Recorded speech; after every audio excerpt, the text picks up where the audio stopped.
ജനാധിപത്യ കേരളത്തിന്റെ ബഹുമാന്യനായ പ്രതിപക്ഷ നേതാവ് ശ്രീ വി.ഡി. സതീശൻ, ജില്ലാ കോൺഗ്രസ് കമ്മിറ്റിയുടെ അധ്യക്ഷൻ, എന്റെ സഹപ്രവർത്തകരായ എറണാകുളം ജില്ലയിലെ മുഴുവൻ MLA-മാർ, ഇവിടെ എത്തിച്ചേർന്നിട്ടുള്ള ഇന്ത്യൻ നാഷണൽ കോൺഗ്രസിന്റെ സഹപ്രവർത്തകരെ, സുഹൃത്തുക്കളെ, 51-ാം ദിവസം ജീവനും ജീവനോപാധിക്കും വേണ്ടി പോരാടുന്ന മുനമ്പത്തെ മുഴുവൻ സഹപ്രവർത്തകർക്കും ഇന്ത്യൻ നാഷണൽ കോൺഗ്രസിന്റെ ഐക്യദാർഢ്യവും പിന്തുണയും ഈ അവസരത്തിൽ രേഖപ്പെടുത്താൻ ആഗ്രഹിക്കുക. കുറച്ച് ദിവസങ്ങൾക്ക് മുമ്പ്, ഈ സമരം ആരംഭിക്കുന്നതിന് മുമ്പ് തന്നെ, ഈ നിയമ ഭേദഗതിയുമായി ബന്ധപ്പെട്ട ആശങ്കകളും ആശയക്കുഴപ്പങ്ങളും ഉണ്ടായിരുന്ന ആ സന്ദർഭം മുതൽ ജില്ലാ കോൺഗ്രസ് കമ്മിറ്റിയുടെ നേതൃത്വത്തിൽ ഈ പള്ളിയുടെ അടുത്ത് തന്നെ കേരളത്തിന്റെ പ്രതിപക്ഷ നേതാവ് തന്നെ വളരെ കൃത്യമായി നിലപാട് വ്യക്തമാക്കാനും ആശങ്കകൾ അകറ്റാനും ഈ ഭൂമി, പണം കൊടുത്തു വാങ്ങിയ ഈ ഭൂമിയെ സംബന്ധിച്ചിട്ടുള്ള ഒരവകാശവും ആർക്കും ഉണ്ടാവില്ല, മറിച്ച് ആ ആശങ്കകൾ പരിഹരിക്കുന്നത് വരെയുള്ള എല്ലാ നിയമപരമായ പരിരക്ഷയും, അതുപോലെ തന്നെ എല്ലാ പരിപൂർണമായ പിന്തുണയും, അത് ചർച്ചകളിലൂടെ പരിഹരിക്കപ്പെടേണ്ടതാണെങ്കിൽ അങ്ങനെ, അതുപോലെ തന്നെ നിയമനിർമ്മാണ സഭയുമായി ബന്ധപ്പെട്ട് കിടക്കുന്ന കാര്യങ്ങളിൽ ഗവൺമെന്റിന്റെ ഇടപെടൽ വേണ്ട വിഷയങ്ങളിൽ അങ്ങനെ, അതിനെല്ലാം വളരെ കൃത്യവും വ്യക്തവുമായ ഒരു പ്ലാൻ തന്നെ ബഹുമാനപ്പെട്ട പ്രതിപക്ഷ നേതാവ് പറയുകയും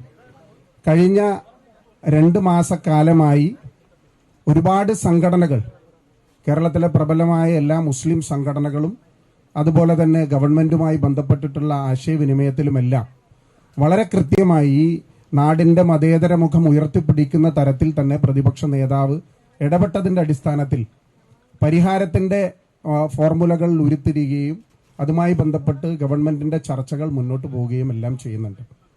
കൂടുതൽ കാര്യങ്ങൾ പ്രതിപക്ഷ നേതാവ് പറയുമെന്നുള്ളത് കൊണ്ട് അതിന്റെ സാങ്കേതികമായ വിശദാംശങ്ങളിലേക്കൊന്നും ഞാൻ കടന്നു പോകാൻ ആഗ്രഹിക്കുന്നില്ല.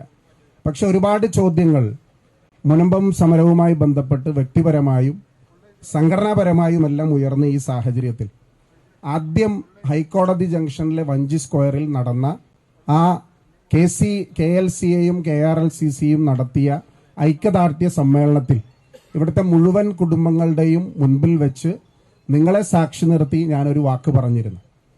അതുപോലെ തന്നെയാണ് ഇവിടെ വീണ്ടും പിന്തുണ അർപ്പിക്കാൻ വന്ന് വീണ്ടും അത് അടിയുറപ്പിച്ചു പറഞ്ഞത്. സാമൂഹ്യ മാധ്യമങ്ങളിൽ വരുന്ന അല്ലെങ്കിൽ സാങ്കേതികമായ ചില കാര്യങ്ങൾ പറഞ്ഞുകൊണ്ട് നിങ്ങൾ ആരെങ്കിലും തെറ്റിദ്ധരിപ്പിക്കാൻ ശ്രമിക്കുന്നുണ്ട് എങ്കിൽ എനിക്ക് നിങ്ങളോട് ഇനി അവസാനമായി എന്റെ നിലപാട് വ്യക്തമാക്കാൻ ഒരു കാര്യം മാത്രമേ പറയാൻ സാധിക്കുകയുള്ളൂ. അത് ഞാൻ പ്രതിപക്ഷ നേതാവിന്റെ അനുമതിയില്ലാതെ പറയുകയാണ്. ഈ 611 കുടുംബങ്ങളിൽ ഏതെങ്കിലും ഒരു കുടുംബം ഇവിടുന്ന് വഖഫിന്റെ നോട്ടീസ് കൊണ്ട് കുടിയിറപ്പിക്കപ്പെടേണ്ട സാഹചര്യം ഉണ്ടാവുമെങ്കിൽ ഞാൻ എന്റെ ജനപ്രതിനിധി സ്ഥാനം, MP സ്ഥാനം രാജിവെക്കാൻ തയ്യാറാണ് എന്ന് ഞാൻ ഈ അവസരത്തിൽ നിങ്ങളോട് പ്രഖ്യാപിക്കുക. ഇതിൽ കൂടുതലൊന്നുമില്ലല്ലോ. ഇതില്ലെങ്കിൽ നിങ്ങൾക്ക് ആർക്കും പരിഭവമില്ലല്ലോ, നിങ്ങളോടൊപ്പം ഒരാളായിട്ട് വന്നിരുന്നേക്കാം.